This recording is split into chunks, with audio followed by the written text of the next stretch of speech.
Vabhishta Supurakam Guru Ganaera Shishya Sambhushitam Chintya Chintya Samasta Veda Nipunam Shri Rupa Pantanugam Govindam Vidamujvalan Varatanam Bhaktyam Vitam Sundaram Vande Vishwaguruncha Divya Bhagavat Prenai Vijapradam Vanchakalpatarubhyascha Kirpasindhubhya eva cha Patitanam Pavanebhyo Vaishnavebhyo Namo Namaha Om Agyanantimirandasya Gyanagyanam Shalakaya Shashurum Militam Yena Tasmai Shri Gurave Namaha Jagadev, Jagadev, Jagadev, Jagadev. Boa noite, saudações a todo mundo. Fico muito feliz que a gente está aqui em mais um encontro do nosso grupo de estudo de astrologia védica e nesse grupo a gente também faz uma abordagem filosófica, faz uma abordagem existencial, faz uma abordagem também no sentido espiritual e transcendental do conhecimento técnico e prático dos jyotis, que é a astrologia védica. A gente também faz determinados tipos de análise sobre os fenômenos contemporâneos a partir das efemérides e dos trânsitos e das influências planetárias determinadas para tempo, lugar e circunstância. E agora a gente está vindo de uma sequência de análises do mapa natal desse ano novo solar. Então, nos últimos dois encontros, eu trouxe um pouco, alguns caracas e alguns elementos do mapa que foi gerado a partir das coordenadas de São Paulo para o grau exato de 0 grau do Sol em Áries. Então, 0 grau, 0 minuto e 0 segundo para as coordenadas de São Paulo. Então, eu compartilhei esse mapa no grupo. A gente está avaliando ele como um mapa da influência anual, mas também a gente vai olhar um pouco para as efemérides que estão acontecendo agora, considerando principalmente a passagem do Akshaya Tritiya com o Graha Yuda triplo. Então, para quem não está online agora com a gente, quem está assistindo pelo YouTube, eu agradeço pela visualização, peço para você dar um like, compartilhar com seus amiguinhos que estudam astrologia védica e, de repente, também com as pessoas que estão interessadas em fazer uma abordagem e dar um olhar mais específico, né, para a realidade que a gente está vivendo a partir de um conhecimento que não é tão comum, que são os parâmetros védicos de interpretação da realidade. Então, para a gente começar, né, e olhar um pouco para o que está acontecendo com muita intensidade e ainda em decorrência de acontecimentos anteriores, uma forte concentração de planetas no signo de Peixes, gerando efeitos muito pesados e muito complicados. Esses efeitos a gente vai ver eles indicando, né, um conflito marítimo. E a gente está vendo isso acontecer de maneira genérica no nível global, acontecendo lá nesse conflito dos Estados Unidos e Israel com o Irã. Nos últimos encontros, principalmente no último, a gente falou sobre a possibilidade de que nos dias próximos, ou mesmo no dia do Akshaya Tritiya, iria acontecer alguma coisa muito fantástica, no sentido de impressionante, relacionada a esse conflito marítimo. Eu sugeri que seria um submarino, porque fala sobre o Tara Bhadrapada, e o Tara Bhadrapada é a serpente das profundezas, Ahir Budyam, Ananta Shesha, Sheshanaga. Então, imaginei um submarino, alguma coisa do tipo. O que aconteceu objetivamente, e a gente estava até conversando sobre isso antes de colocar para gravar, foi uma abordagem de um mega navio de carga iraniano que estava vindo da China e indo para o Irã e foi abordado e interceptado e invadido pela Marinha dos Estados Unidos. E isso foi um acontecimento muito pesado diplomaticamente e repercutiu fortemente com o fechamento, mais uma vez, do estreito lá de Hormuz. O que foi que aconteceu? E era isso que a gente estava falando também, né? Ahir Budian Shishanaga é o deus das serpentes, é o deus Naga, ele controla o povo Naga. Então, não necessariamente seria ele que iria se envolver, mas já tem uma representação aí de uma coisa gigantesca que é o navio. A segunda coisa é a retaliação iraniana. A retaliação iraniana contra os navios no bloqueio que eles fizeram foi uma tática de guerrilha com centenas de embarcações pequenas, quase como botes, pequenas lanchas, lanchas velozes e super equipadas que poderiam afundar navios cargueiros e incendiar, inclusive, navios petroleiros. Essas embarcações se movimentam rapidamente, não podem, tipo, muito dificilmente vão ser interceptadas e pelo volume, pela quantidade, mesmo que elas sejam interceptadas, elas ainda vão conseguir cumprir com o objetivo delas. E essa tática de guerrilha do Irã bloqueou e neutralizou e inutilizou toda a frota de navios gigantes, porta-aviões, que os Estados Unidos colocou lá no estreito para também fazer o segundo bloqueio e complicar a situação dessa movimentação de navios que passam pelo, pelo Golfo Pérsico ali, né? Beleza, mas tem dois detalhes aí muito loucos. E um deles, eu só vi uma pessoa falando a respeito e eu pesquisei, todos os fatos são verídicos, é o seguinte: ataques a refinarias. Então, além do petróleo não estar saindo e sendo distribuído principalmente na Ásia, várias refinarias estão misteriosamente explodindo e pegando fogo. Na Rússia, na Ucrânia, na Indonésia, na Austrália. Então, assim, na Austrália, qual é a lógica de ter uma refinaria na Austrália pegando fogo assim do nada? Então, assim, ninguém sabe qual é a origem dessas explosões. Na Ucrânia e na Rússia é o conflito mesmo entre eles. Mas o interessante é que isso está aumentando ainda mais a questão da especulação do preço do petróleo e a mudança cambial da forma como o petróleo é comercializado pelo mundo. Isso é interessante por causa da questão que a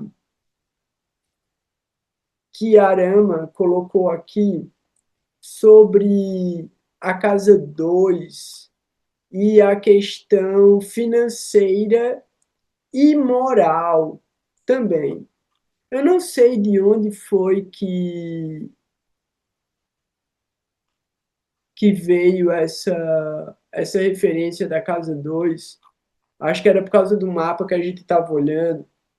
Mas é muito interessante a gente pensar essa questão, como os valores morais e éticos do pacto social internacional estão sendo trabalhados no momento que a gente está vivendo. Por que eu estou falando sobre isso?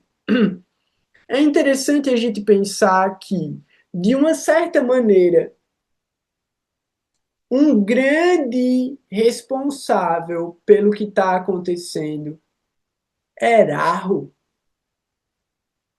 Porque Erarro tem o caraca de segurar e de deixar passar. Erarro tem o caraca de pagar um imposto ou de subornar ou de sonegar um imposto. Tudo isso é Erarro. Tudo isso é Erarro. E aí a gente vai para o pacto. A ideia do pacto, a ideia de como a sociedade internacional e econômica e política ela se regula e ela se controla. A gente olha para Ararro agora no céu, ele está em Chatabicha. Para o mapa do ano, era Ararro e a Lua em Chatabicha. Se você pensar uma das técnicas de você entender como um planeta gera efeito, você olha para o tricona que ele ativa. O tricona que Irahu está ativando, se a gente for olhar pelo Kala Purusha, é o tricona de Kama. O tricona de Kama, a partir da casa 11, que é a casa dos desejos, mas é a casa do resultado do trabalho. Então a gente está vendo essa questão justamente do resultado dos esforços internacionais em explorar os recursos da natureza, o que é que está causando.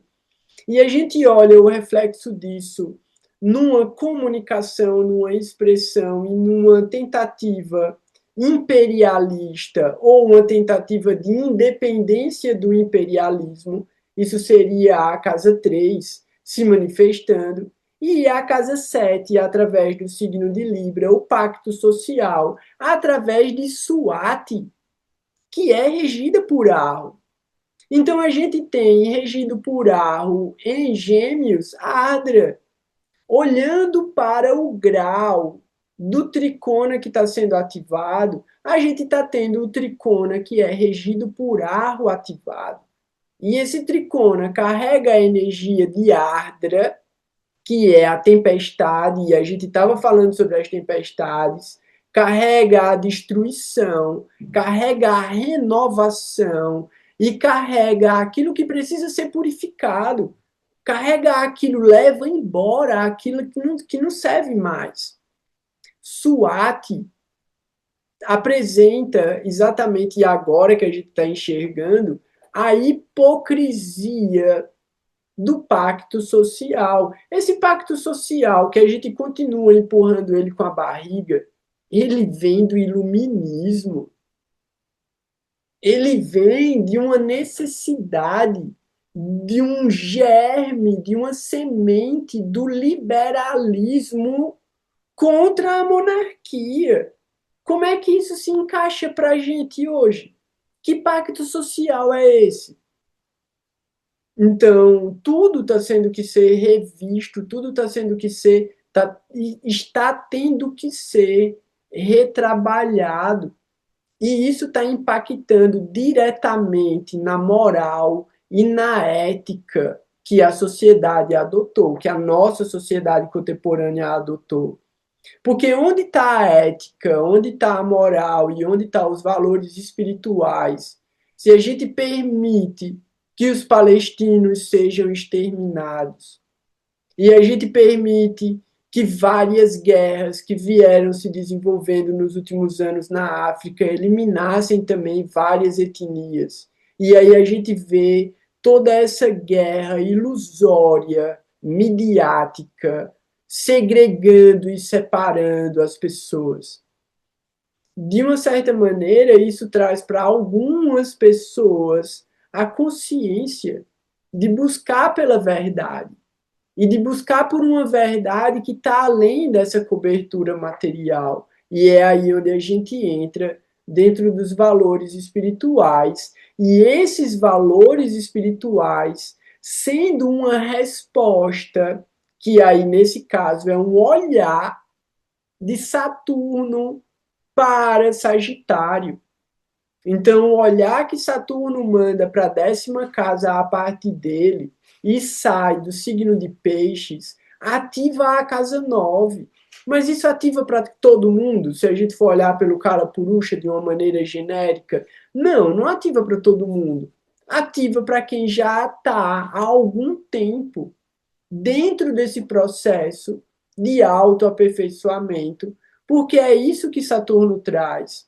Saturno, ele mostra para a gente o que está errado e onde está errado, para que a gente possa melhorar, para que a gente possa remover o que não é bom.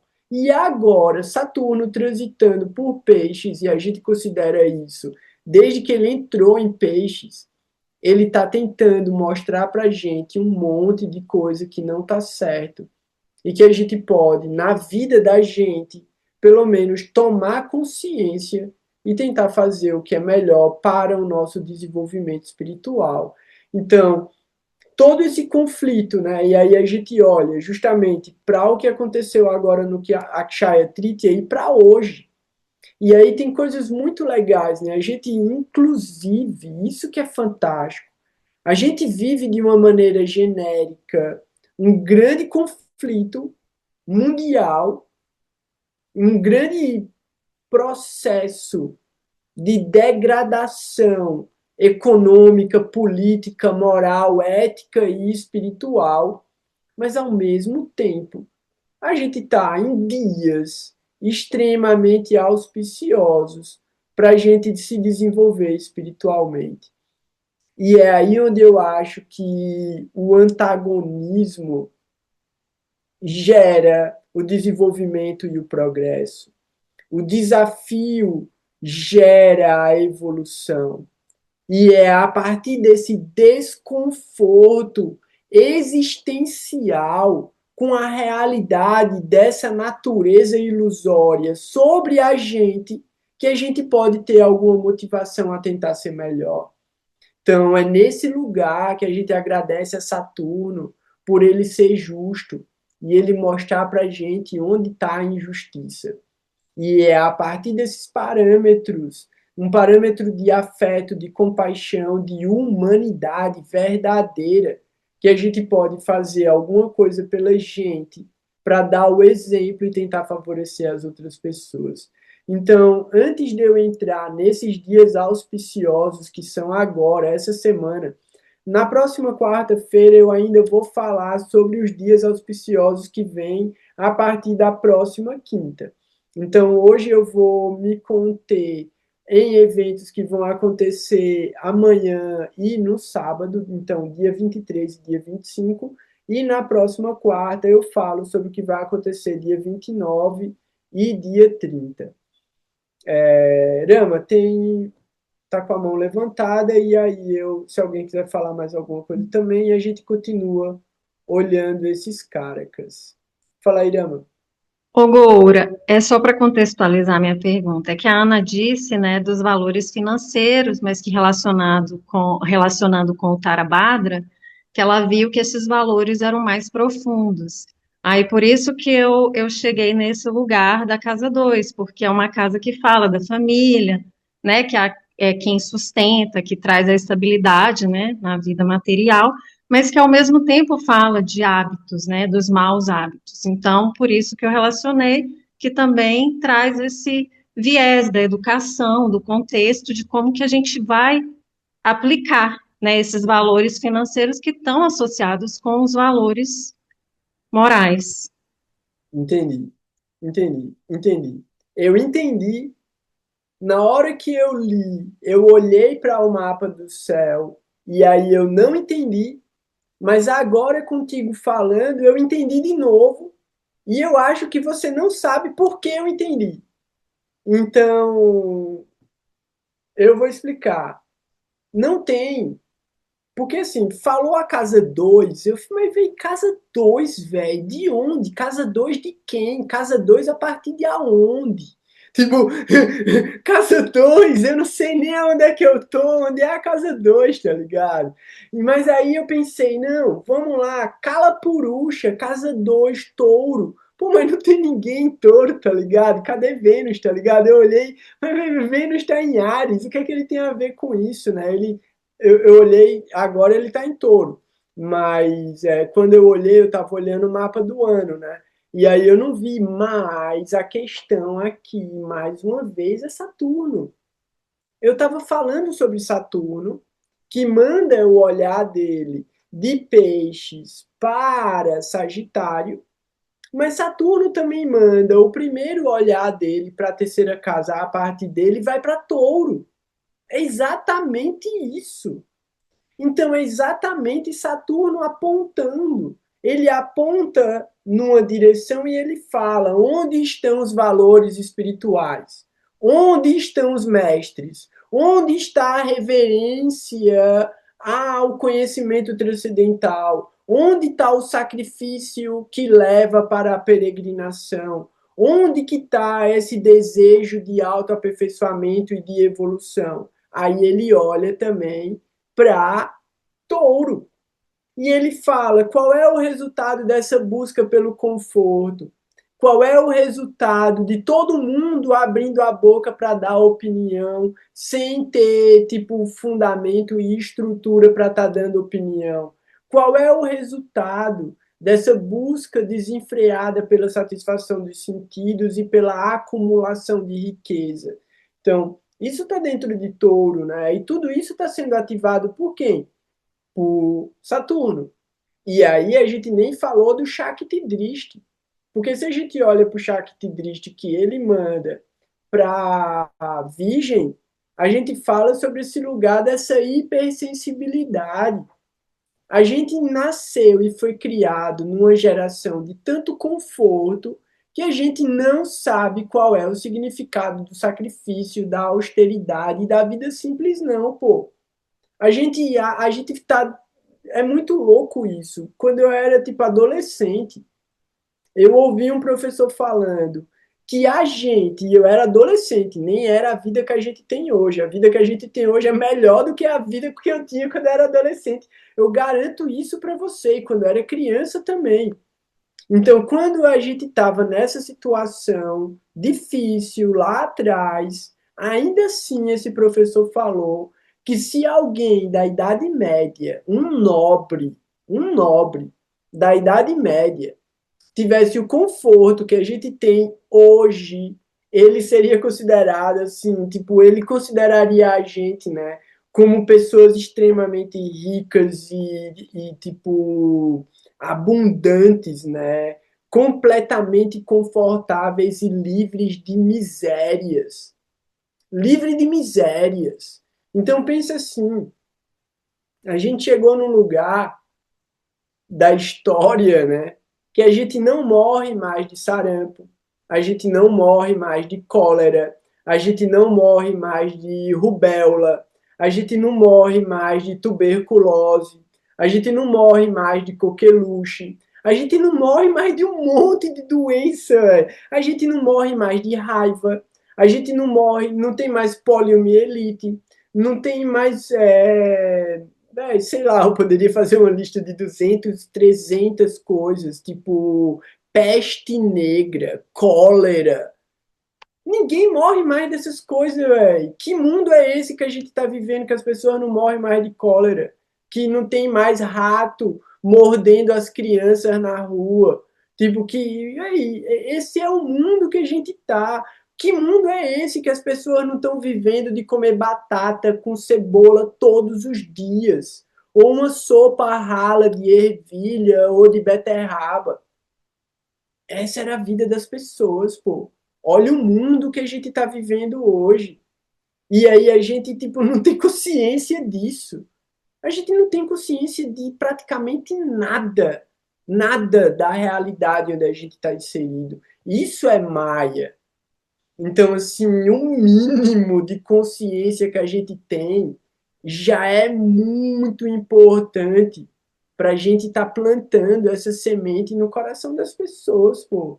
Porque coisas absurdas vão começar a acontecer. Eu lamento dizer isso para vocês. Lamento. Eu lamento muito.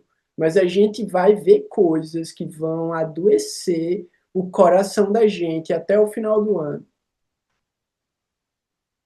difícil, vai ser triste o que a gente vai ver acontecendo aqui no Brasil.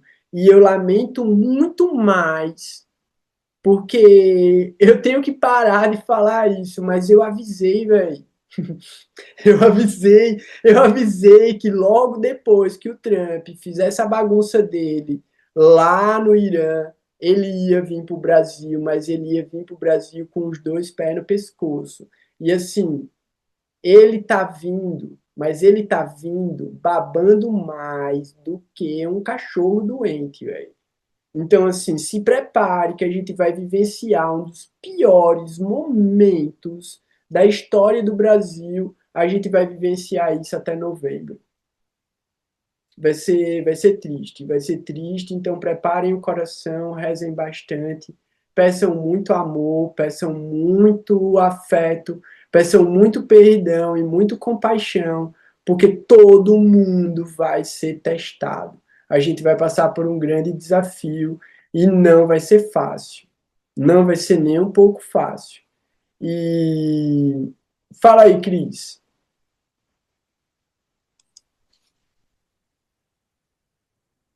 Vai Oi? ser bem complicado, porque se tu vê, ele já classificou o PCC como terrorista, né? Sim, Então é a mesma desculpa que ele usou para atacar a Venezuela, entendeu? Classificou eles como um terrorista e agora ele só, na hora que ele quiser, ele vem, invade e pronto.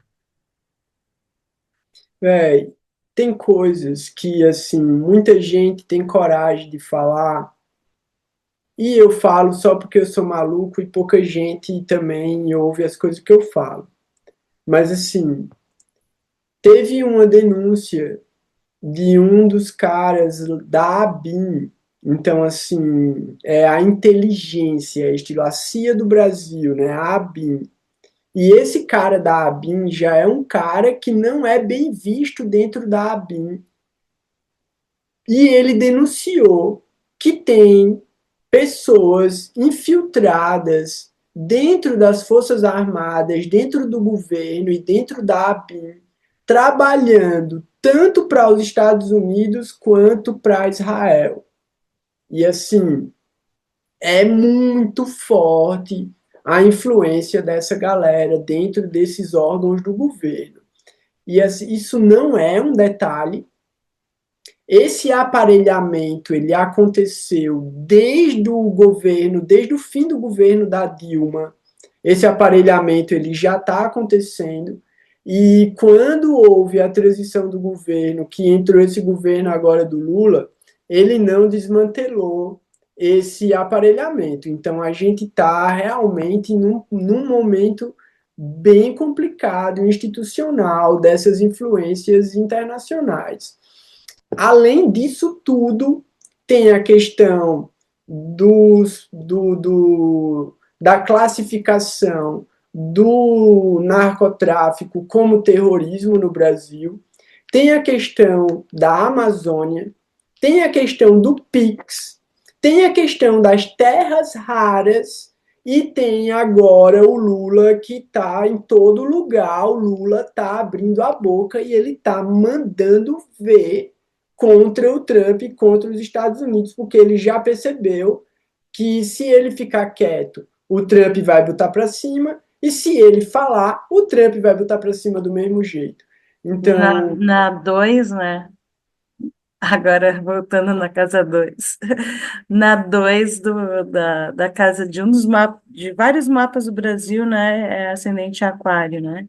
Então, essa conjunção acontece na casa 2. Marte-Saturno é uma configuração que se encontra no mapa do Lula, né? Supostamente na casa 10 em Câncer. ixi, pode crer. Né? Não, mas tipo a força também do discurso, né? Tipo, tem vezes Sim, que a gente tem que ser forte, né? Não tem jeito, digamos assim.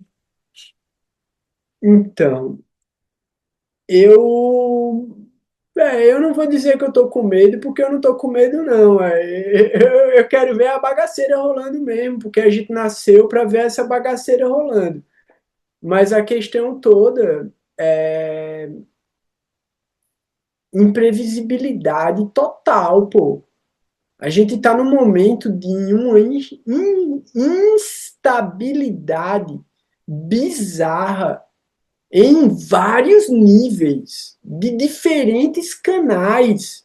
Então, assim, uma coisa que repercutiu muito pouco,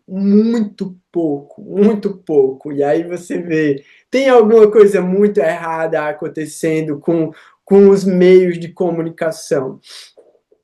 Todo mundo sabe da notícia, todo mundo viu essa notícia de uma cientista aqui de São Paulo que estava sumindo, desaparecendo, com amostras de vírus. Quem viu isso? Quem viu essa notícia? Eu vi. Exatamente. Quem que estava envolvido? O marido dela. O marido dela também é ligado a uma outra área de pesquisa, também ligada à virologia e doenças extremamente contagiosas. Beleza, todo mundo viu. Ninguém sabe como isso está se desenvolvendo, essa investigação, mas eu só vi um jornalista e essa notícia desapareceu de que o envolvimento desse casal de pesquisadores é relacionado com um fundo de investimento em desenvolvimento científico de Israel no Brasil e que esses dois pesquisadores não são brasileiros nesse sentido. Eles são da pesquisa, mas eles não são, ou eles são, tipo, eles têm alguma ligação com essa fundação de Israel, tá ligado? Então, ainda tem mais coisa escondida dentro dessa história. E aí, assim, não tinha como investigar mais, porque também não tem documento da parada. E outro detalhe, e aí esse detalhe faz parte de uma coisa que eu falei, ó, ela é argentina, pronto, então é isso. Ela é argentina, ela tem nacionalidade argentina, ela é dupla nacionalidade, ela é israelense e argentina, e veio para o Brasil com esse fundo, que é um fundo de Israel, para fazer essas pesquisas sobre vírus e doenças contagiosas. A outra coisa, já tem uns meses que eu falei sobre uns livros de ficção científica que eu li, de um escritor chinês, que fizeram uma série chamada O Problema dos Três Corpos. E aí, assim, eles acabaram não lançando a segunda temporada ainda, mas dá para ler os livros e, assim, é fantástico os livros, é bizarro, assim, é muito bom, muito bom. Mas o que eu quero dizer é o seguinte, eu falei sobre essa série, e o ponto onde essa série ancora e onde ela começa é com o desaparecimento de cientistas de ponta. Tipo, os maiores cientistas da humanidade que estavam desenvolvendo as pesquisas mais de ponta começam a desaparecer, começam a se suicidar. E aí, agora, essa semana, saiu a notícia de que pelo menos 9 cientistas só de energia nuclear dos Estados Unidos desapareceram. E aí, assim, parece uma notícia para fazer fumaça e desviar a atenção para outras coisas, né? Mas eu achei essa notícia bem interessante e muito sobre Iraho também. Eu imagino, né? Eu sempre relaciono isso com Iraho, desaparecimento misterioso de pessoas, Iraho. E aí, assim, Iraho. E aí a gente pensa, pô, Iraho fala sobre inovação. De uma certa maneira, o que a gente está vivendo agora economicamente é o resultado de um processo de inovação que não aconteceu, de uma tecnologia que não aconteceu. Porque desde que começaram a fabricar os automóveis e essas paradas, que a gente depende de petróleo. E ninguém se interessou em fazer nada de que não dependesse de petróleo até agora. Então, agora, é muito sintomático isso, né?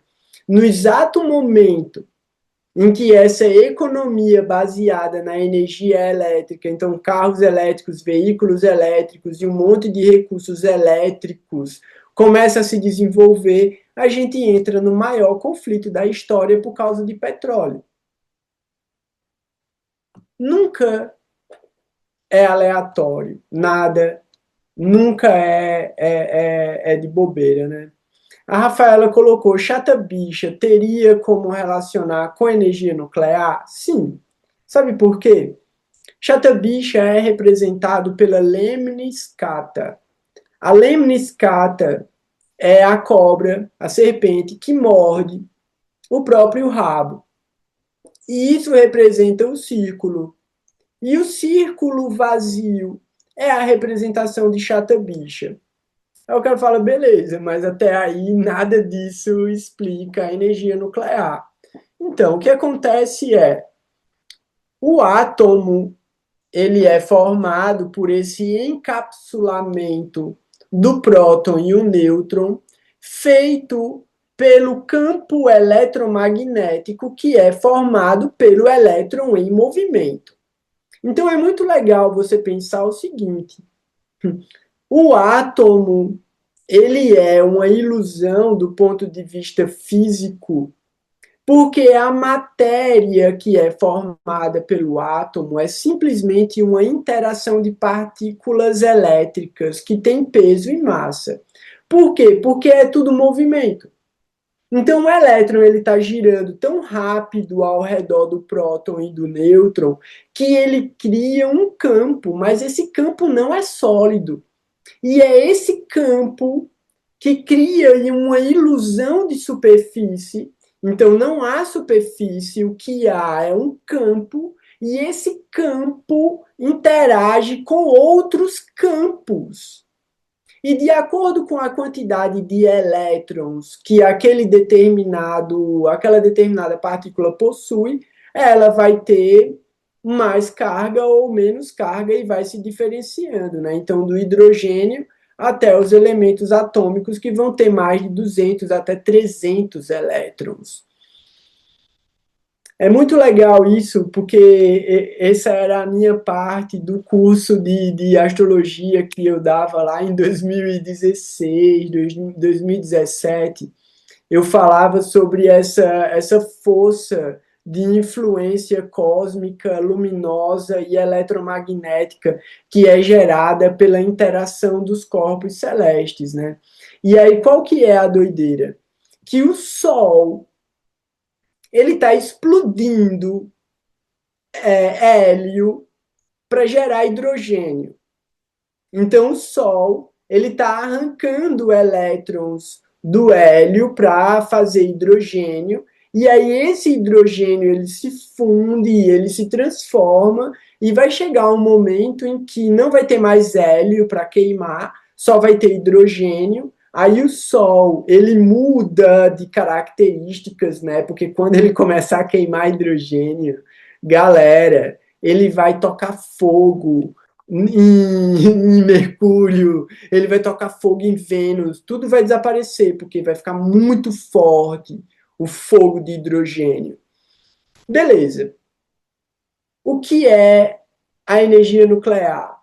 A energia nuclear é exatamente você arrancar um elétron de um átomo que tem elétron demais. E quando você arranca esse elétron, a força que essa partícula vai emanar é a energia nuclear. Então, chata bicha, ela é exatamente essa força de abrir a boca da cobra e ela soltar um elétron. Então, é quando você abre esse círculo vazio e aí ele libera alguma energia. Da mesma maneira, isso fala sobre a energia necessária para a gente abandonar o ciclo de nascimentos e mortes. Pensa nisso. Para a gente sair da roda do samsara, quanta energia a gente vai ter que usar para lidar com a nossa ilusão? E é aí onde entra Rahu. E é aí onde entra também Varuna, né? Que é o deus regente de Shatabisha. E a forma como ele lida com essa energia extremamente emocional, né? Então,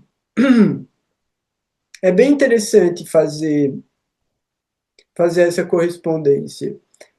Alguém quer fazer algum comentário? Porque aí eu quero falar sobre o dia de amanhã, e aí a gente pode ainda também trazer mais alguns caracas relacionados a esse mapa aos trânsitos que estão acontecendo agora. Alguém quer fazer algum comentário? Não? Pode ligar o microfone ou levantar a mão. Ora, daria Fala. para nós uma hora também, talvez na outra semana, falar do trânsito de Revat, Saturno e Revat, que está perto, né? Pronto, quando Saturno entrar em Revat, a gente fala. Ele tá em Uttarabhadra com 12 agora. Ele tá no Pada 3 ainda. Tem chão, tem chão. Eu acho que ele entra em Revat e fica retrógrado, volta para Uttarabhadra. Mas a gente fala assim, uma coisa, né, que, pronto, a Rafaela até falou aqui, ele entra em Revat e volta para Uttarabhadra em dezembro. É, a Ana falou sobre riqueza, valores, né? Valores em Uttarabhadra. Porque Uttarabhadra, ela tem uma relação com Lakshmi Devi. E é bem interessante você pensar que Uttarabhadra tem uma relação com Lakshmi Devi, porque quem devia ter era Revati, né? Porque Revati é que vai dar prazer, Revati é que vai dar conforto, vai dar beleza, vai dar satisfação sexual, vai dar um monte de coisa. Mas é o Tarabhadra que tem uma relação com Lakshmi Devi. Por quê? Porque a verdadeira riqueza vem da devoção. O poder de Lakshmi Devi é o amor que ela possui por Vishnu. Então, toda prosperidade, toda beleza, todo conforto que Lakshmi Devi tem para oferecer é por devoção a Vishnu. Então, o que o Tarabhadra oferece é o auto-sacrifício. E esse auto-sacrifício por amor. E aí é onde tá onde entra os cálculos loucos da consciência de Krishna. Por quê? Um Vaishnava nunca vai aceitar que Krishna faça nada para ele, que Krishna facilite a vida dele, e ele quer servir. Então ele não aceita que ninguém sirva ele. O Vaishnava não aceita ser servido. E o Vaishnava não aceita ser servido nem por Krishna e nem por Radharani, por ninguém. Mas ele tem necessidades. Necessidades para servir. E é aí onde a gente lembra dos Goswamis de Vrindavana, os discípulos de Mahaprabhu, né? Tem histórias de Rupa, Sanatana, Diva Goswami, Raghunatha Dasa. Véi, os caras não tinham arroz para cozinhar, para oferecer para as deidades. Eles estavam lá jejuando e meditando e cantando Mahamantra. E para eles estavam cercados por centenas de formas de Lakshmi Devi diferentes. E eles não aceitavam. Tipo, não, não. Tipo, não. Só quero servir, eu só quero, tipo, poder servir oferecer o que eu tenho de amor e de devoção, né? Oferecer integralmente a energia deles. E, por causa disso, Radharani mesmo fazia vários arranjos para oferecer para esses Goswamis e para essas almas completamente rendidas tudo o que eles precisavam para fazer serviço. E tem uma história muito incrível, muito fantástica de um dos Goswamis que ele adorava Shalagrama Shilas. Shalagrama Shilas são pedras pretas. Saturno, pedra preta. Saturno, Krishna. Ele adorava essas Shalagrama Shila. E num determinado dia, era o dia de colocar roupas novas nas deidades. E aí esse Goswami, ele pensa, putz, amanhã é o dia de trocar a roupa das deidades. E aí ele começa a meditar no monte de roupa que ele queria vestir as deidades e as decorações, né? E ele pensando, pô, como Krishna ia ficar lindo e tal, não sei o quê.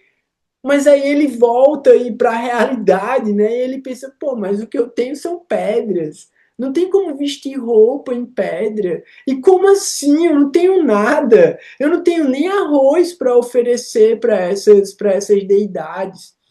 E aí ele está meditando lá do lado do rio de Amuna e um barco de um comerciante muito rico encalha no Jamuna. E aí, tipo, ninguém sabe o que fazer, tá ligado? Cara, e agora, o barco encalhou e tal, e aquele desespero, e ninguém consegue fazer nada. E aí vão e falam com, eu acho que é, caraca, eu não sei se é Arupa Goswami, mas talvez seja Arupa Goswami. Não sei se é, velho. Aí eles vão falar com o Rupa Goswami. Aí Rupa Goswami fala, mas isso é uma besteira, velho. Pega e tira metade do que tá dentro do navio. Ele vai desencalhar. Ele anda mais um pouquinho. Quando chegar na parte funda, vocês botam a carga de novo e vocês continuam, tá ligado? E os caras, caraca, isso é genial! Como é que ninguém pensou nisso antes e tal, não sei o quê? Aí os caras, pô, mas a gente vai passar pelo menos um dia inteiro para tirar as coisas e conseguir desencalhar o navio e tal, não sei o quê. Aí ele fala, pô, então aproveitem e vão para o templo e adorem as formas divinas que vão estar vestidos com roupas novas, tá ligado? E aí a galera, caraca, que massa, que ideia boa também e tal, aceita, né?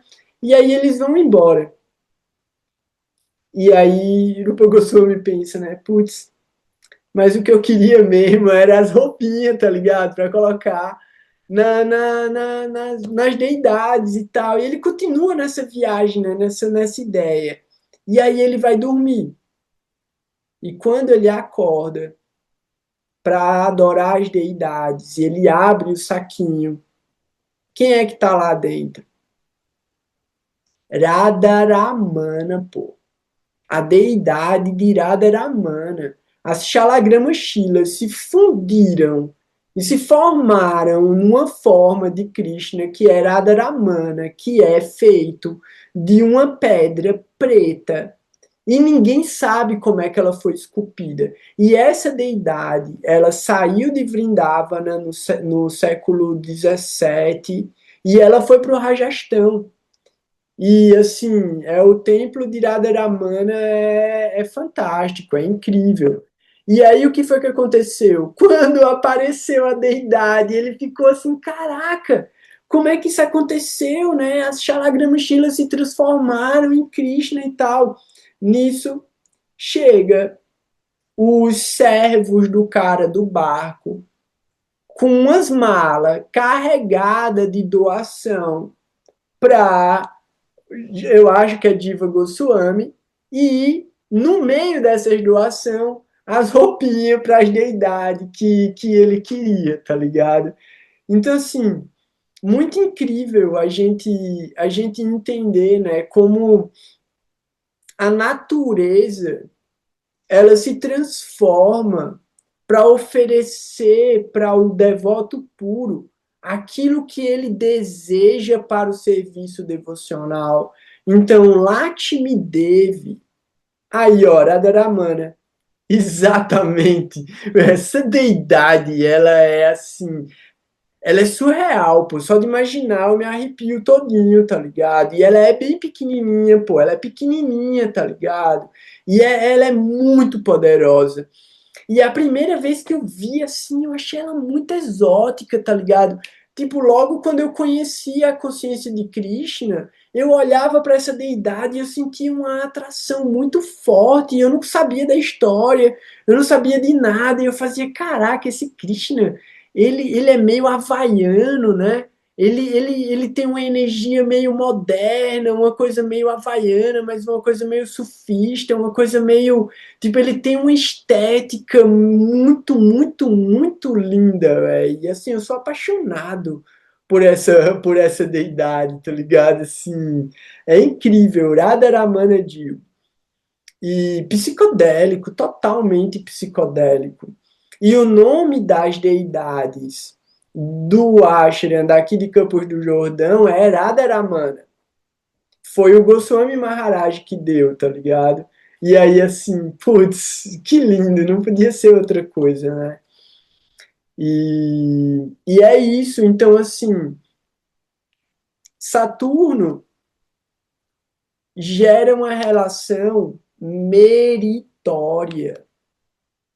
Então, se a gente tiver devoção, se a gente tiver realmente o desejo de servir, Saturno garante que todas as nossas necessidades materiais para o serviço vão ser garantidas pela potência de Lakshmi Devi. Porque Lakshmi, na forma de Radharani, quer oferecer o melhor serviço para Krishna. Então, se você tem um serviço, um desejo de servir amorosamente, então você vai alcançar isso. Não, na cabeça do Radharamana aqui, uma coroazinha, isso é feito de fita de seda.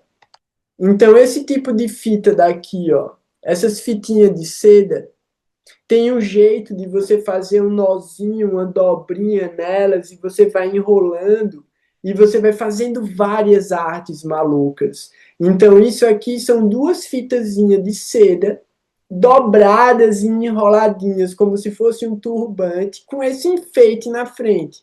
Então, isso é um turbante, ele está de turbante, e na frente desse turbante tem esse desenho que parece uma espiral de um sol, mas lembra uma Rudraksha também. É isso, é psicodélico, né? E essa deidade, ela provavelmente troca de roupa todos os dias. Então ela estava com esse coroa hoje, amanhã ela está com outro, depois da manhã ela está com outro, e talvez ela nunca repita de roupa. Porque uma das formas que o templo adquire doação é que as pessoas doam dinheiro para o templo e os sacerdotes pegam essas coisinhas que foram para as deidades e dão para as pessoas. E aí isso é uma relíquia, velho, que não tem, tipo, não tem comparação. E eu não tenho, putz, eu tenho. Eu tenho uma pétala de uma guirlanda que foi dessa deidade, está dentro do meu Carvatia. Eu tenho um Carvatia, que é um Carvatia que eu ganhei, e dentro desse Carvatia tem uma pétala de uma guirlanda de Radharamana.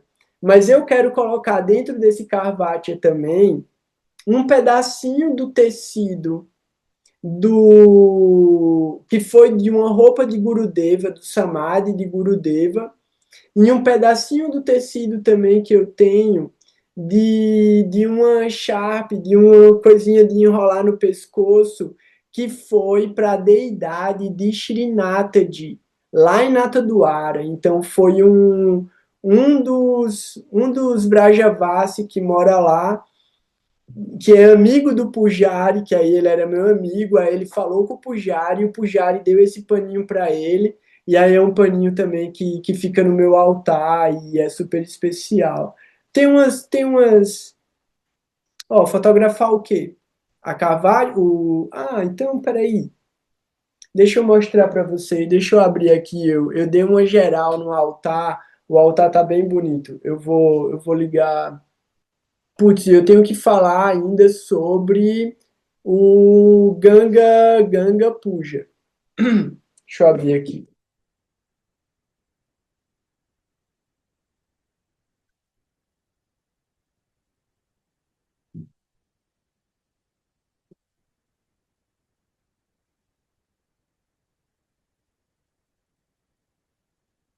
Deixa eu ativar ele aqui.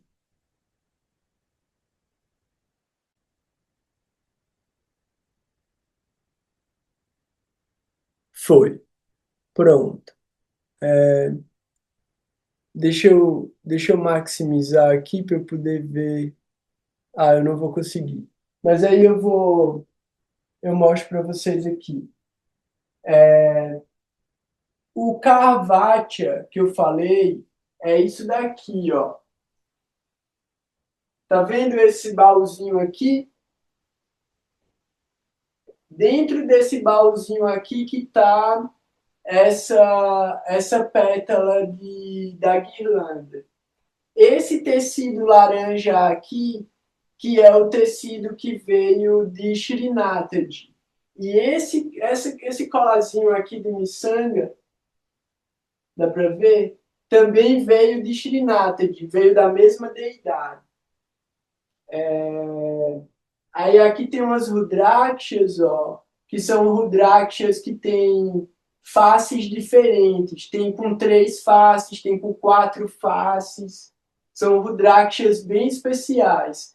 E ali atrás, ó, aqui, chama são Sheshanaga, é a Ananta Shesha, que são pedras que são usadas para quando você vai construir um templo, você coloca essas pedras embaixo de onde vai ser o altar.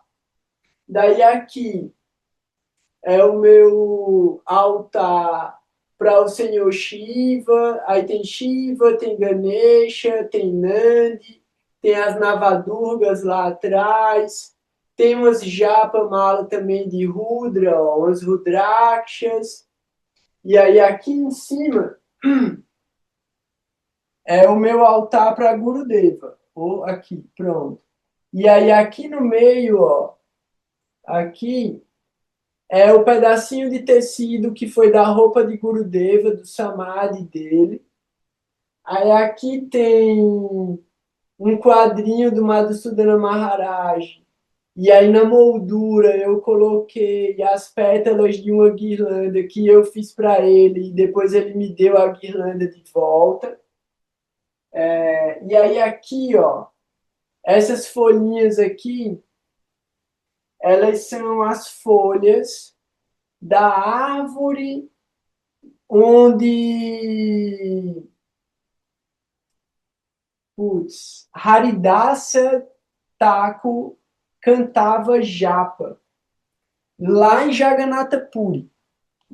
Então, deixa eu trazer a câmera aqui de volta. Pronto. A Malati e a Lari, elas foram para Jagannatha Puri. E lá em Jagannatha Puri tem muitos lugares sagrados, né? Então elas trouxeram várias Mahaprashadas de lá. E tem um lugar muito especial que é onde... acabei de falar o nome dele. Haridas. onde Haridas Thakur, ele cantava japa, e ele cantava japa durante 23 horas por dia, todos os dias ele cantava japa. Ele cantava 100 mil Mahamantras por dia. Ele é o Nama Avatar, ele é o avatar de cantar os santos nomes, assim, o Acharya, né? Ele é o grande exemplo de cantar os santos nomes. E a árvore onde ele se encostava para cantar ainda está lá. E aí a Lari trouxe as folhas dessa árvore, tá ligado? É super sagrado, velho. É uma coisa muito poderosa, aquelas folhinhas lá. E elas estão verdes ainda, tá ligado? É uma coisa muito incrível. Então é muito auspicioso, sabe? Tipo, você tá em contato com relíquias assim, porque elas levam você para aquele ambiente devocional, sabe? Aquela energia é muito forte. Ogura, sabe o que que me lembrou isso? Diz aí. Não, não se ofenda, tá? Porque é um elogio. É um ultra elogio.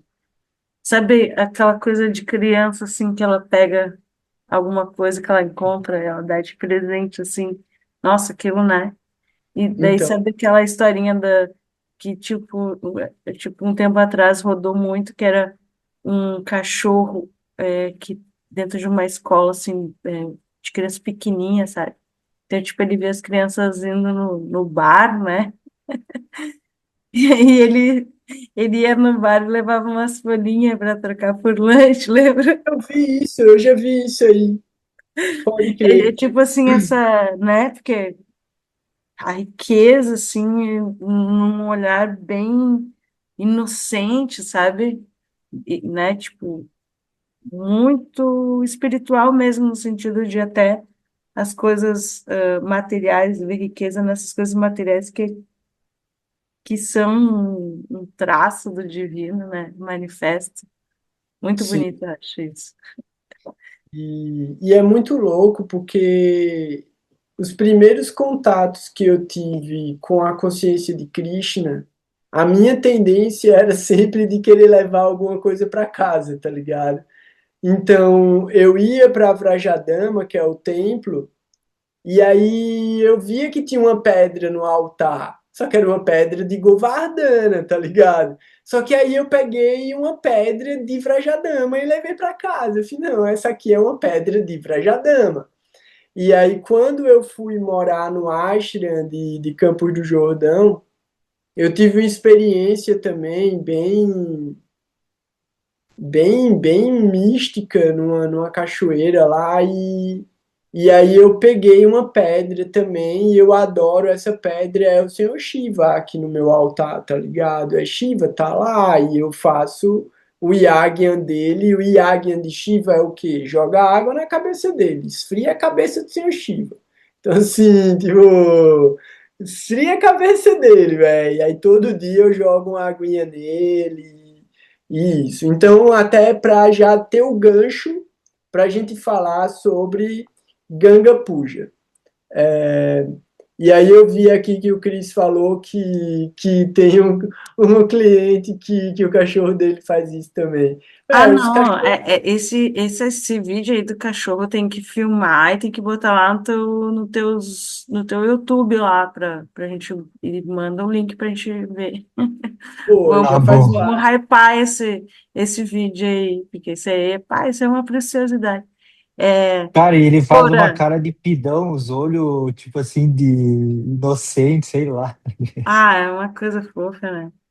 O Gora, agora tu mostrou toda a tua face tarabadrapada pra nós. Que lindo, tem que ver que linda a imagem, toda brilhosa, assim. Nossa, Então, é muito que lindo. eu acho que a lente do celular tá engordurada, tá ligado? Aí na hora que pegou a luz, assim, deu aquela estourada, deu um blur, né? Não sei o que foi, mas acho que já faz parte da Então, magia aí. eu mostrei os andares superiores do altar, né? Tem um andar inferior que é onde está a parafernália dentro de uma malinha, e aí é uma malinha com a parafernália para fazer Agnihotra, E do lado é onde estão os livros devocionais, assim, da missão, tá ligado? É onde estão as raridades. As raridades ficam guardadas dentro do móvel, assim. E sumiu, velho. Perdi um livro, desapareceu, acredita? Doideira, desapareceu, simplesmente sumiu. Aí, assim, Eles beleza. têm Se os vida. gnomos trouxer de volta, é porque ele tinha que aparecer, né? Mas desapareceu completamente, não tá aqui. Mas os livros que eu tenho aqui, eles, né, vieram de não sei onde. E eles somem E de vez teve, em e quando. teve alguns que se foram também. Assim, eles, né, têm vida própria, né? É isso. Então, assim, vamos aproveitar agora, já está meio tarde, vamos fechar o assunto do dia da gente e aí deixa conteúdo também para a semana que vem, até quem quiser também trazer mais alguma coisa, aproveitar para falar agora, ó, Cris. Fala aí, Cris. Aproveitando que vocês estavam falando ali das imagens e coisas, o que que tu acha dos amuletos? Analisando o mapa da pessoa, tu acha que tem um impacto? E tem, mas para quem não tem sadhana, e mesmo para quem, tipo, se você quer um amuleto, você precisa de um sadhana para poder ativar o amuleto. Então, assim, o amuleto, ele é um paia, né? O paia no sentido, um remédio. O remédio pode ser bom, o remédio pode ser ruim, mas muito dificilmente o remédio resolve o problema. O que vai resolver o problema é o sadhana e é uma mudança de atitude, uma mudança de comportamento. Então, o que eu penso do amuleto é que o amuleto é estilo uma tatuagem. Ele marca para você ter uma lembrança e essa lembrança funcionar como uma motivação para o seu desenvolvimento e para que você tenha, tipo, coragem de fazer o que é bom realmente por você. Então, vamos supor, né? Sei lá, fala aí, Ana. Ah, não, beleza, eu ia dizer assim, tipo, o que é melhor? Você fazer um amuleto para Mercúrio ou você falar a verdade, não importa o qual custo. É melhor você fazer um amuleto para Júpiter ou você ler as escrituras e respeitar os mestres espirituais? É melhor você fazer um amuleto para Vênus ou você aprender a valorizar e respeitar as mulheres? É isso, tá ligado? Porque no fim das contas, você tá fazendo um amuleto para anestesiar um efeito, mas você está gerando mais karma negativo para você que você vai ter que pagar depois. Então, você achar que um amuleto, e eu não estou dizendo que é você quando eu falo você no sentido do o indivíduo. O indivíduo acreditar que ele está fazendo um amuleto para aliviar uma dor e ele continuar fazendo a mesma coisa que ele está fazendo, é você pegar e você ter um problema no seu joelho, e ao invés de você fazer um fortalecimento em uma fisioterapia, você usar um anestésico. Vai chegar uma hora em que você vai arrebentar o joelho de uma vez por todas, e mesmo com o anestésico, você não vai conseguir ficar em pé, simplesmente porque você não tem joelho mais para lhe segurar. Então, o remédio ajudou você, o anestésico ajudou você, ajudou com a dor, mas ele resolveu o seu problema? Não, ele piorou o seu problema, porque você criou uma situação irreversível para você. Então, a gente tem que ter consciência com as coisas. Então, o amuleto, ele é bom, mas ele resolve alguma coisa? Não, ele não resolve nada. Ele vai dar para você a direção de como você resolver aquele problema. Então, se a gente for pensar, o joelho está fudido? O joelho está fudido. O anestésico serve para quê? Para você suportar a dor e iniciar o seu processo fisioterapêutico. Então, a fisioterapia vai incomodar, a fisioterapia vai doer, mas você está usando um anestésico para aguentar o tratamento. vai chegar uma hora que você não precisa mais do anestésico e você vai estar recuperado e você vai estar fortalecido para que aquela debilidade não manifeste mais. Então, quando você sentir meu joelho deu uma fisgadinha, eu já sei que vai dar ruim. Eu não vou jogar bola no sábado, nem vou, tipo, fazer aquele trekking no domingo. Fala aí, Ana.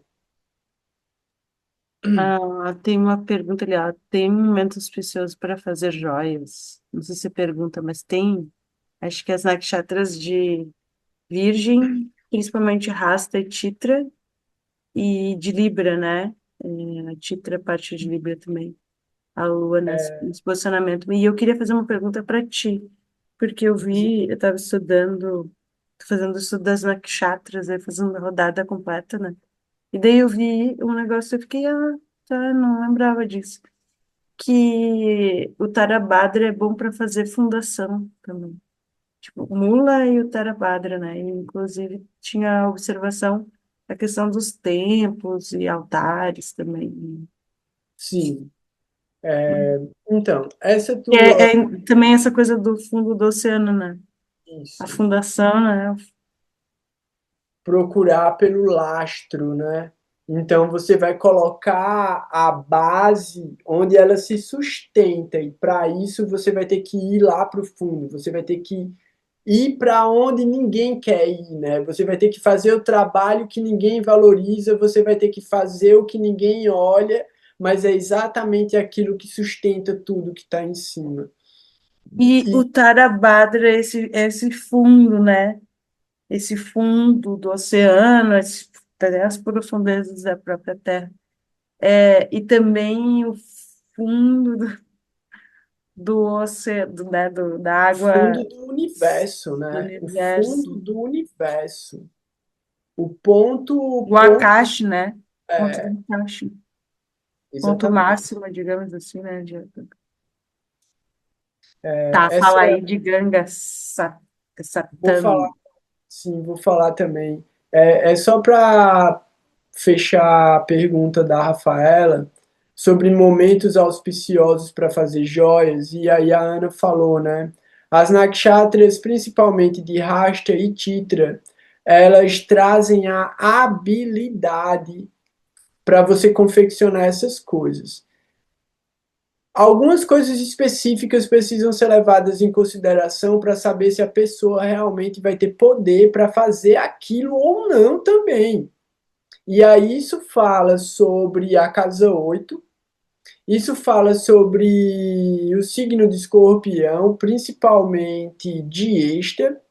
Isso fala também sobre alguns titis, porque tem tite específico para derreter o metal, tem tite específico para fazer a incrustação das joias e tem tite específico para você fazer o ritual que envolve a recitação de mantras específicos para ativação do poder daquele amuleto. Tem tudo isso. E ainda teria uma relação específica para o mapa de um determinado indivíduo estar entrelaçado com aquele amuleto. Alguém faz isso? Não. Nem na Índia ninguém faz isso. Isso se perdeu. Então, Eu sei um cara que ele faz ele estuda bastante uma coisa alquímica, assim, envolvendo uhum, Jyotisha, sabe? E incluindo, assim, coisas meio polêmicas, assim, tipo, beber, nem vou falar o que, sabe? Mas beber certos alquimias, assim, da tabela periódica, então, sabe? eu tô ligado, eu acho que Não, não beber assim, né? Tem estudo, como tá falando, né, de doses, assim, para remédios específicos, para questões específicas. Eu sigo ele, ele faz, e ele publica algumas coisas. Ele é daquela linhagem que é aquela de Otisha com os cálculos tropicais, sabe? tô ligado. Acho que é Então, aluno do Ernest. eu acho isso bem maluco. E eu tô ligado, isso que tu tá falando, tá ficando bem popular de novo, tá crescendo muito na Índia, e é um perigo gigantesco, porque assim eu vou falar, porque é bom as pessoas saberem que não é para fazer isso, que é a ingestão de mercúrio. Sim. A galera tá colocando mercúrio, mistura mercúrio com um monte de coisa, um monte de especiaria, mistura com leite, mistura com ghee, mistura com um monte de coisa, e os caras tomam essa parada. E Véi, ouro também, né? mistura com ouro, mistura com prata, mistura com boro, boro é outro metal. Mistura com boro, mistura com um monte, tem um monte. Para cada coisa vai ter um tipo de mistura diferente, tá ligado? E assim, isso é das épocas védicas e continua e a galera, sei lá, eu não vou falar a respeito porque não faz parte do estudo de Jyotish nem de Ayurveda que a gente pratica. Então a gente está É que hoje buscando. tem tantas outras possibilidades, né? Que através da ciência se alcançou, que não precisa, né? Determinadas coisas Se em algum momento isso funcionou, não funciona hoje por causa do corpo da gente. Então, também. pode ter funcionado em alguma época, eu respeito e eu considero, é verdade e tal, mas hoje em dia não funciona. Não funciona. É mais fácil dar errado, né? É, tipo, o organismo da gente não vai assimilar isso. Pronto. Eu não vou entrar nesse assunto. Vocês me lembrem depois. Eu vou jogar, eu vou até copiar o vídeo e vou colocar esse vídeo no grupo para vocês assistirem depois. Eu achei o vídeo fantástico. É um canal do YouTube muito legal, educativo, incrível e fala sobre genética. Genética. Eu quero ver o que é que genética tem a ver com astrologia. Tudo, tudo. Genética e astrologia é a mesma coisa. Se você for olhar de dimensões diferentes, o que o código genético individual está trazendo é o que o mapa natal está trazendo. Se você aprender a ler um e aprender a ler o outro, você está lendo a mesma coisa. Então a questão aqui é a seguinte, e eu achei isso muito legal. Eu vou trazer só uma sinopse e depois a gente trabalha isso de uma maneira kármica, objetiva, para cada um entender como o karma atua de maneira individual, né? A evolução, do ponto de vista da seleção natural, ele fez com que, mesmo genes que causavam problemas em determinadas situações, eles continuaram sendo transmitidos através de gerações por situações históricas. Então você pensa do ponto de vista da evolução objetiva da natureza, isso não devia existir. Por quê? Porque é um problema. Então devia ter sido eliminado na seleção natural. Por que que isso continua? Aí é onde entram os fatores específicos do processo histórico. E aí a gente pensa, pô, beleza, mas aonde eu me enfio aí? Aonde o karma entra nessa história? Vou trazer um É o código. próprio Sanskara. É o Sanskara, exatamente. Uma coisa muito doida é sobre Aquilo a. que a gente falou, lembra? Acho que não sei, foi alguns encontros passados do trauma geracional, Sim, né? sim, sim. Isso também, né? Além disso, porque aqui o cara tá colocando 1.600 gerações, tá ligado? O cara coloca assim, 1.600 gerações atrás, uma determinada pessoa teve uma variação cromossômica que gerou tal coisa nele. E ele era o único a ter isso até que ele transmitiu esse gene para frente porque alguma fêmea escolheu ele e tal. E aí o cara explica por que a fêmea escolheu ele e tudo mais.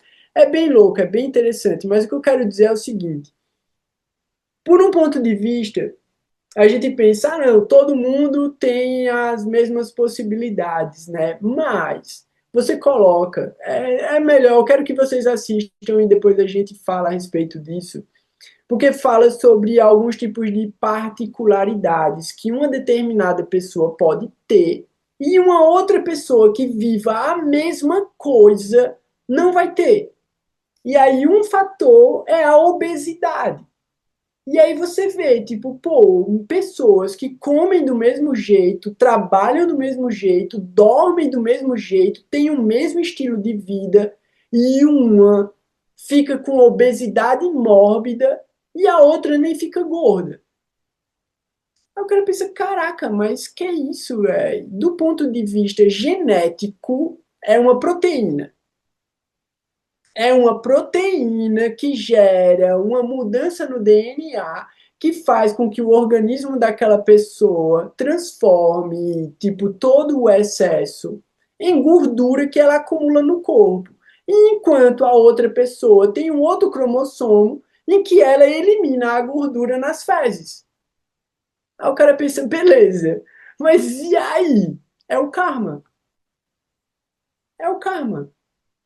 Aí você vai olhar objetivamente, né? Eu não sei, vamos falando genericamente, mas objetivamente você vai ver que a pessoa que acumula a gordura vai ter alguma coisa com Júpiter. Vai ter algum efeito de Júpiter. Por quê? Porque Júpiter controla a gordura no corpo. E uma outra pessoa que tenha um Marte mais forte vai queimar essa gordura. E aí você vê, caraca, velho, isso é genética. E aí você entende o que é a predisposição kármica apontada pelos caracas dos planetas. Aí você vai ver que são dimensões de análise da mesma coisa. Você vai ver a psicologia, a genética e a astrologia estudando a mesma coisa e chegando na mesma conclusão, pô. Só que nenhuma delas conversa uma com a outra, tá ligado? Porque é tudo orgulhoso demais e as ciências são individuais e, tipo, como é que chama? O reconhecimento precisa ser pelos pares. Então, se você é de uma determinada ciência, só quem é daquela ciência pode reconhecer se você está certo ou não. As outras ciências não se envolvem. Ah, não, mas a gente não consegue, a gente conecta tudo. Agora, É, fala. fala sobre o Ganga Saptami e da Sita Navami. Beleza. E isso que tu está falando aí fica de minha sugestão de pauta astrológica, astrovédica. Esse assunto pode virar uma coisa bem interessante para o Pitru Paksha, sabe? Tipo, essa coisa do DNA, essa coisa do karma, essa coisa dos traumas ancestrais, dos traumas genéticos, né? Essa memória que também está no corpo, né? Que a pessoa carrega consciente ou inconscientemente, e de como, sei lá, né? Aí, tipo, como talvez o Pitru Paksha possa ser esse momento do ano interessante para se debruçar sobre o passado e ressignificar algumas coisas, simplesmente honrando a existência de quem já esteve aqui, que passou o maior perrengue para a gente estar aqui. Fica de sugestão de pauta aí, que eu acho que esse assunto vale dias, assim, sabe, de trabalho, Pronto. assim, né? Vamos lembrar, né? Tipo, é em setembro, então tem que lembrar. Em Tá, setembro tem que lembrar. lembrar eu lembro. Beleza. Então tá bom. Então a gente vai falar. Se você lembrar, a gente vai falar.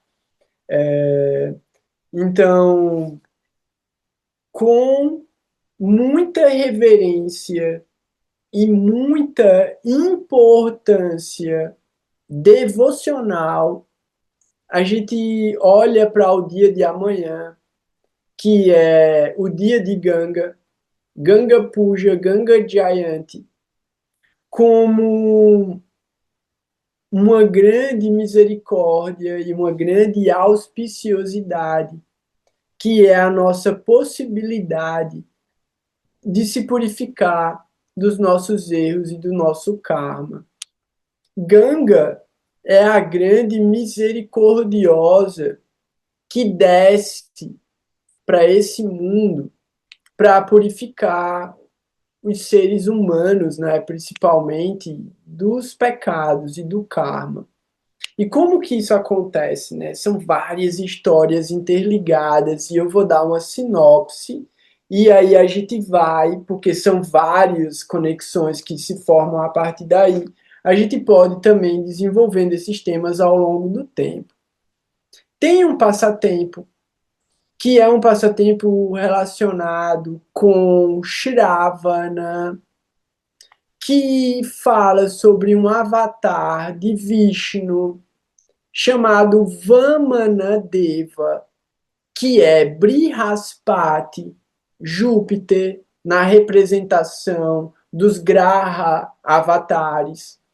E no passatempo de Vamanadeva, ele, Vishnu, assume a forma de Trivikrama, que com 3 passos ele conquista todo o universo. Beleza, essa história está dentro da história de Shravana, que está dentro de Capricórnio, tem uma relação com a Lua, tem uma relação com Júpiter, beleza. O que é que Ganga tem a ver com isso? Quando Trivikrama vai dar o 3º passo dele, ele estica a perna um pouquinho demais e a unha do dedão dele rasga o céu, rasga a membrana do universo. Véi, assim, eu fico muito, eu me arrepio de pensar o que foi que essa galera viu. O que foi que eles viram para contar uma história dessa, véi? O que foi que esses yogis místicos enxergaram para poder trazer essa simbologia? Os E a caras viram. psicodelia. Oi? E a psicodelia. Exatamente, pô. De onde sai uma imagem dessa? De um anão, que no 3º passo que ele dá, a unha do dedão dele rasga a membrana do universo. Sei lá, velho. Então é isso. A gente deu. Que lindo, tá ligado? Que fantástico. Por essa abertura, Ganga entra. Porque nada completamente transcendental se manifesta dentro desse universo. Mas Vishnu dá essa possibilidade, abrindo o universo para que Ganga possa entrar. Só que aí entra um outro passatempo, que aí é o passatempo de Shiva, Parvati e Ganga. Que aí o que acontece? A gente sabe, a gente já estudou sobre isso, que durante o processo de criação do universo, Shakti Devi se torna impessoal, ela se torna a energia criativa que Brahma vai usar para criar o universo. Beleza, então Shiva ficou sozinho, massa.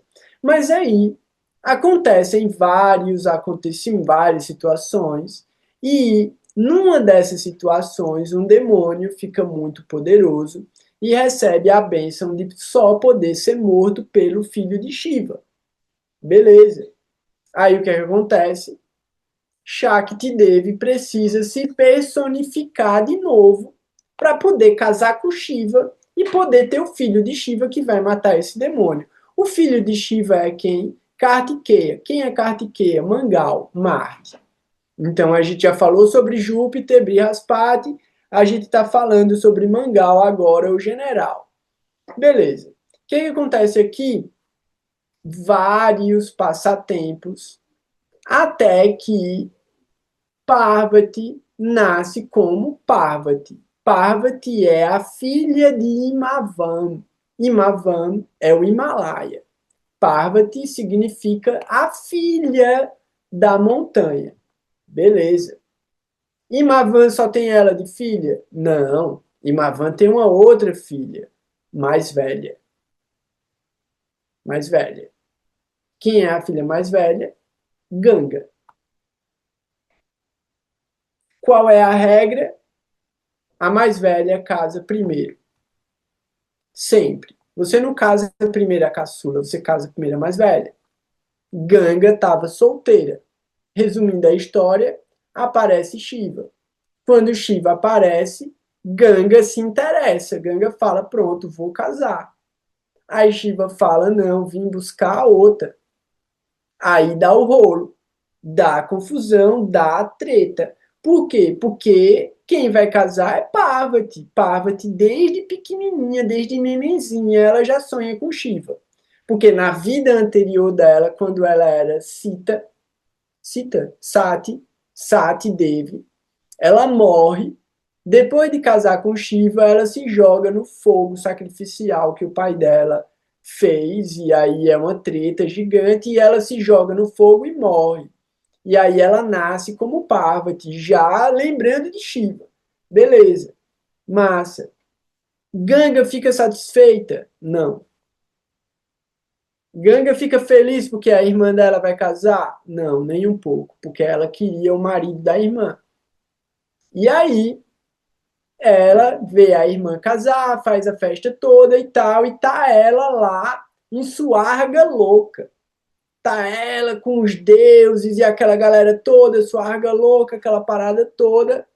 Aí os Saptarishis já estão vendo o universo se degradando, chegam para Brahma e para Vishnu e falam, ó, essa galera daqui do universo não se purifica nunca mais, vai todo mundo pro inferno e a criação perdeu o sentido.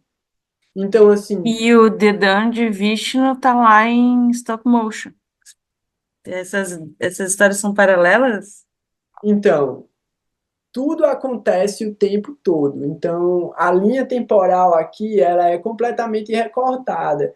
Quando eu falei do Dedão de Vishnu lá, aquilo é uma outra série. Então, assim, a gente está assistindo ao mesmo tempo Breaking Bad e Better Call Saul. As coisas acontecem simultaneamente, elas se influenciam, mas elas não estão conectadas ao mesmo tempo. Então, assim, a história lá de Vamanadeva está acontecendo e essa história Swarga Louca está acontecendo e a história de Vamanadeva já mostra que o mundo material estava sendo controlado por demônios, as pessoas não estavam podendo ter prática espiritual e não estavam conseguindo se purificar. Porque é isso que Hiranyakashipu faz, é isso que Hiranyaksha faz, e é isso que Bali Maharaj faz também. Então, o fato deles estarem proibindo o Dharma faz com que as pessoas não consigam se purificar. E aí abre a necessidade de Ganga vir para esse mundo, e Ganga vem para esse mundo porque Trivikrama abriu o céu para ela poder entrar. Beleza.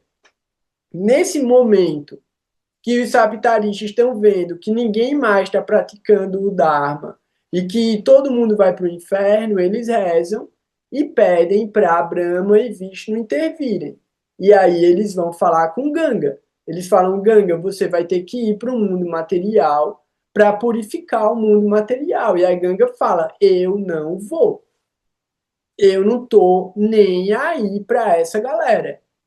Eu não vou permitir que eles me contaminem com o karma deles. Eu sou pura, porque essa é a onda, né? Ela não casou, então ela tá pura. Ela fala: "Não, eu sou pura. Eu não quero me envolver, eu não quero me contaminar com essa galera".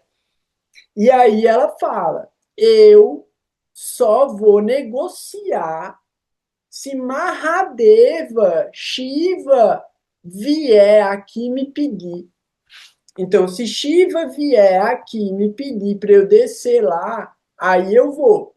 Aí vai Brahma e Vishnu falar com Shiva. Shiva, vai lá falar com, vai lá falar com a tua cunhada, né? Vai lá falar com a tua cunhada, ela tá braba, ela tá revoltada, ela não quer colaborar com a gente. Então vai lá trocar uma ideia com ela. Aí Shiva vai falar com Ganga. Quando Shiva chega para falar com Ganga, Ganga fica feliz porque ele apareceu, mas ela tá muito braba, ela tá com muita raiva dele.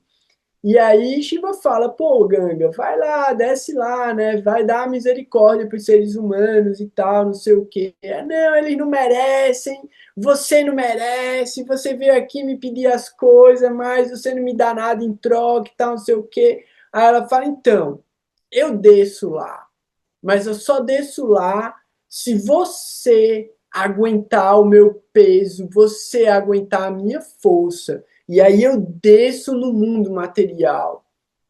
Aí Shiva fala, tá bom, então, você pode vir, você pode cair na minha cabeça, eu seguro você com a minha cabeça. E você vai escorrer pelo meus dreadlock para o mundo material. E aí ela vai com muita raiva, ela vai com muita força para a cabeça de Shiva, mas ele é tolerante, ele suporta e ele aguenta a pressão de Ganga vindo para esse mundo para purificar o mundo material. Então, é essa imagem que a Ana colocou aí, se chama Gangadhara Sada Shiva. E essa é a forma que os Vaishnavas da linha do Sri Chaitanya Sarasvati Mati adoram o Senhor Shiva. Essa é a forma de Shiva que foi instalada por Srila Govinda Maharaj no templo de Navadvip. É Gangadhara Sada Shiva. E aí ele fez um mantra para esse Shiva. E aí ele disse: eu sou filho de Shiva, então vocês podem adorar Shiva. E Srila Sridhara Maharaj deu autorização para Gurudeva tanto instalar o Senhor Shiva no templo, como adorar o Senhor Shiva todos os dias. Então, todos os dias, no templo de Navadvip, tem um puja para Gangadhara Sadashiva.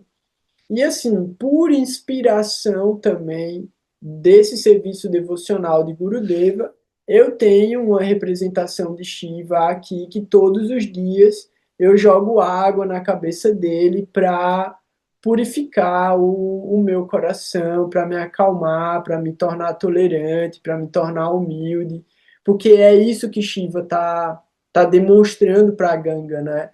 Shiva que é tão poderoso, Mahadeva, ele se coloca humildemente para Ganga e fala assim: Ganga, você pode vir cair em cima da minha cabeça e eu vou suportar toda a pressão que você colocar em cima de mim, já que isso é para o benefício de todas as entidades vivas do mundo material. Então, quando a gente vê essa expressão magnânima da misericórdia e da humildade do Senhor Shiva, aí a gente consegue se relacionar apropriadamente com o maior de todos os Vaishnavas, que é Mahadeva. E a Rafaela, ela fez dois comentários aqui, eu acabei não falando sobre o primeiro, ela colocou esse segundo que é muito bom, então eu vou ler o segundo e depois eu vou ler o primeiro. E a gente já falou, né, sobre esse sincretismo muito especial e muito bonito da tradição africana com a tradição indiana. Então, quando a gente vai olhar em última análise, no ponto de vista espiritual mais profundo, todas essas práticas elas estão desenvolvendo um relacionamento íntimo, amoroso e devocional com Deus. E aí, na Posso cultura falar uma africana, coisa que fala, eu, que eu ouvi uma vez numa aula, de que quando estava contando a história, bem diferente de como tu contou, é sempre bom, né, ouvir alguém contando a história, porque traz elementos, assim, né, mas que Ganga, essa água cósmica, né, direto do da Via Láctea, do Oceano Causal, né? Trazendo essa ligação também da transcendência com a Terra, né? E de que das águas do Himalaia até as águas nos nossos olhos, na nossa saliva, representam essa fluidez nutritiva, refrescante e etc. da Mãe Divina. Acho muito bonito isso. Tipo, né? A nossa, nos nossos olhos, assim, né? Faz parte também da nossa própria visão. A gente é líquido, né? A gente é líquido. A gente tem a pele, que é uma membrana, que segura a água, e aí a gente tem uma estrutura semissólida, que é o sistema ósseo, que também é cheio de água, tá ligado? Que E a, quando ele seca, ele se quebra, ele se esfarela quando ele desidrata, né? Então a gente é uma célula aquosa, né? A gente tá dentro, a gente surgiu da água e a gente é feito de água, né? Água e sais minerais em combinações e organizações moleculares diferentes. Então, Gora, fala do pudim de amanhã de manhã. o Citanavami?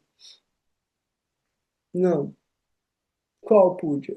Ah, o Pudia para Ganga, sim.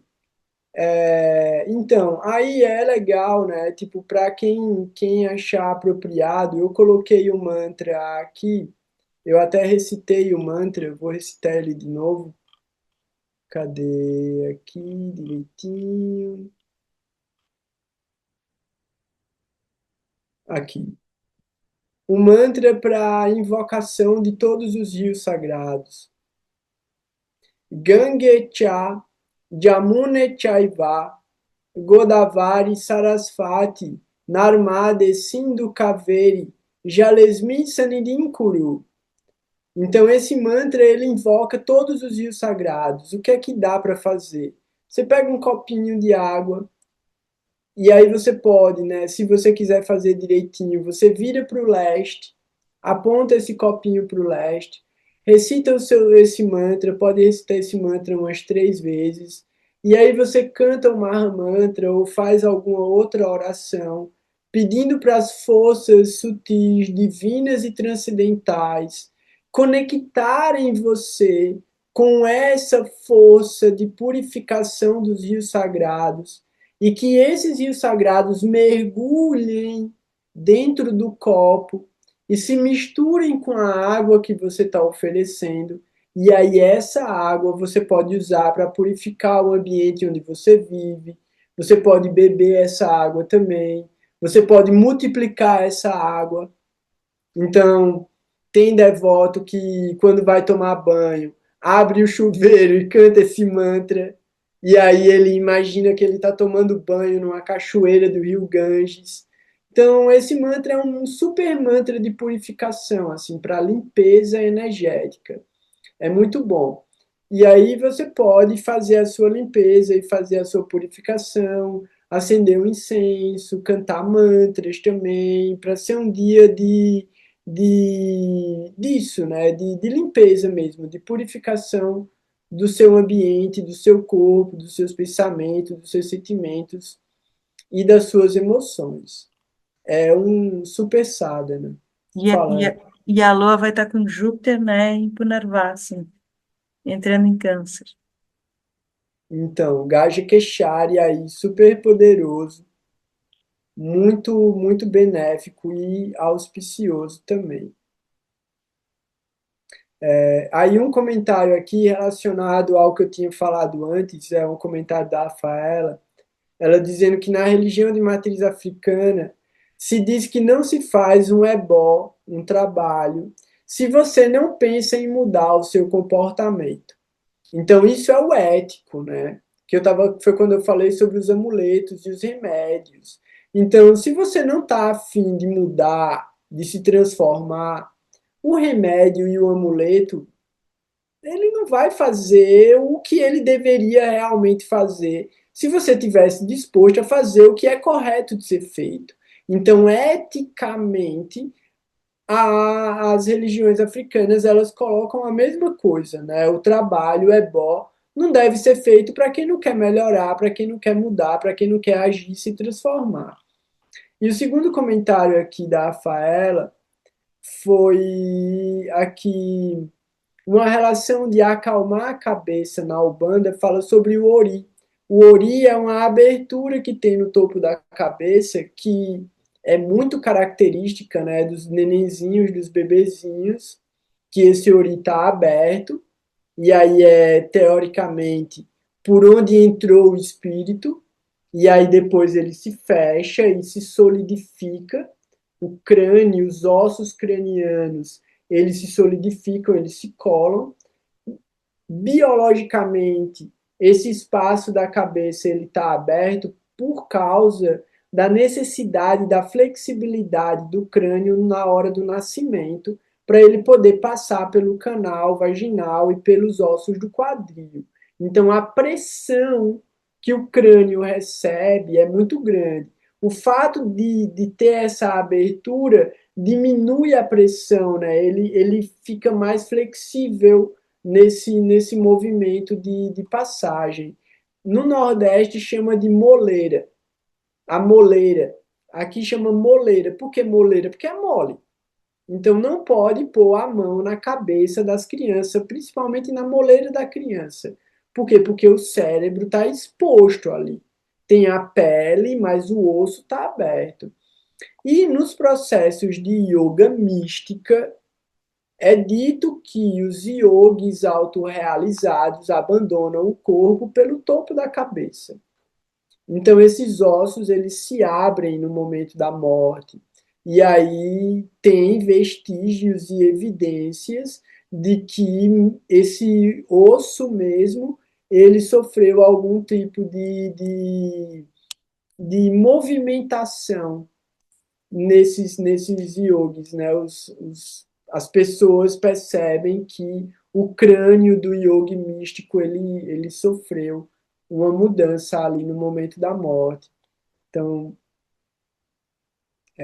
e aí a Rafaela colocou: não se deve deixar uma pessoa desconhecida colocar a mão no nosso ori. Eu parto do princípio de que não se deve botar a mão na cabeça de ninguém, e eu evito ao máximo que chegue perto de mim, quanto mais botar a mão em mim. Então, assim, eu tô cada vez mais perto daqueles sannyasi lá, tipo, ó, distância de 1,5 metro, tá ligado? Sem abraço, assim, a distância segura de uma epidemia de Covid, tá ligado? Para mim, é a distância. Oh, não, não, mas tem umas coisas aí mesmo. O quê? É bom o contato físico, ele ajuda nessa, vamos dizer assim, materialização, nessa ritualística do amor, digamos assim, sabe? Dos afetos. E sobre esse negócio da moleira e da não encostar, né? Também Uhum. tem algumas tradições que fazem o contrário, né? Esse é o lugar máximo do passe, dos benzimentos, do reiki, dos coisas aradas. E às vezes não Então, precisa encostar também, né? E às sim. vezes só de ficar perto, assim, a gente sente um calor, né? Do...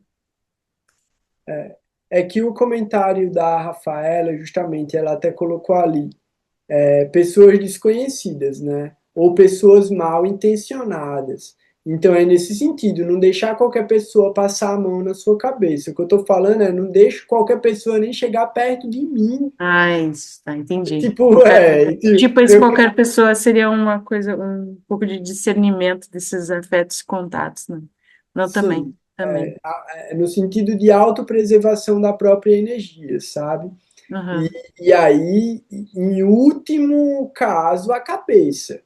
Tipo, velho, não bota a mão na minha cabeça.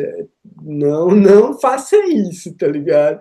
Aí, a não ser que seja, como tu falou, um reiki, um benzimento, uma, tipo, a avó do cara, tipo, Uma bota benção, né? uma bênção, Até alguém, no altar, né, a gente... sim, baixa a cabeça, né, reverencia, então, nesse sentido, sim, mas entendendo justamente esses campos energéticos, né, Campo de energético poderoso, né? exatamente. E aí a Rafaela falou aqui sobre cortar o cabelo. Cortar o cabelo é outra coisa também super importante, super séria. Não é para deixar qualquer pessoa cortar o cabelo da gente. É bom conhecer a pessoa que corta e olhar direitinho a noite, o dia, né? O tite que você está indo cortar o cabelo. Todas essas coisas assim mexem muito com o campo energético e emocional da pessoa. E aí depois a pessoa tá aí, tipo, com um monte de problema emocional, um monte de coisa, não sabe de onde veio, fantasma, apito no ouvido, coisa quebrando dentro de casa, celular pegando fogo. Eu falei, caraca, mas o que aconteceu? Ah, foi aqueles 20 minutos de fofoca no salão de beleza. Foi só isso aí que rendeu na sua vida. É isso, né? Você não entender as egrégoras e os campos e a abertura para essas egrégoras e campos e o quanto a gente está carregando essa energia por aí. Super importante. Então, é isso. Já está super tarde. Vamos encerrar por hoje. Semana que vem a gente continua. Tem um monte de assunto aí para a gente falar.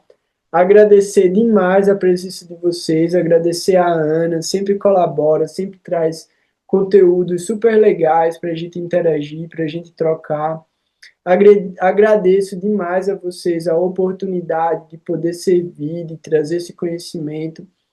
Peço, assim, do fundo do coração que vocês me perdoem se eu cometi alguma ofensa, se eu falei alguma coisa inapropriada, e qualquer coisa benéfica, todos os méritos e todas as glórias são dos mestres espirituais.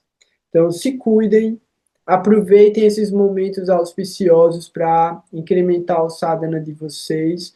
Logo mais a gente se encontra, muita coisa vindo por aí para a gente poder se autoaperfeiçoar cada vez mais, adquirir mais conhecimento e estar mais qualificado para servir e beneficiar a natureza material. Vanchakalpa tarubhyascha kirpasindubhya eva cha patitanam pavanebhyo vaishnavebhyo namo namaha.